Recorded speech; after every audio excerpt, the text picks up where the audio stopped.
Düyümüzü səhər saat 12-dən ıslağa qoymuşdum qızlar. İndi qoymuşam qaynayır. Demək olar ki hazırdır. Suda saxlayanda həm də düyü tez pişir. İndi düyümüzü süzəcəyik. Qazanımızı hazırlayacağım. Qəşəng dibinə xamırı yoğurmuşam. Sizə rəngi deyəcəm. Nə qədər yağ vurmuşam. Onu da tıxıqda böləcəm qızlar. Baxın.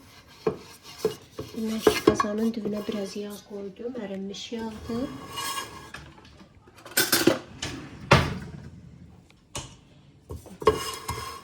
Gördüğünüz kimi. Bunu buraya koyaq. Biraz burada kızgın şey olsun.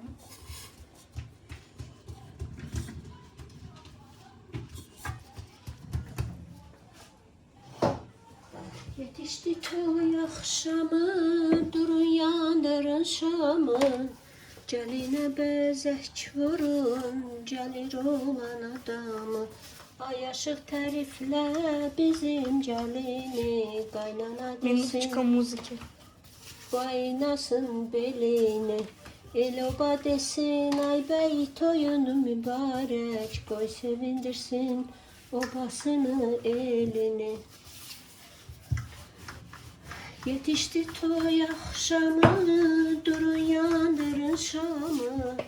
Yetişti toy akşamı, durun yandırın şamı. Gəlinə bəzək vurun, gəlir olan adamı. Ay aşıq təriflə bizim gəlini, qaynana desin, bağlasın belini.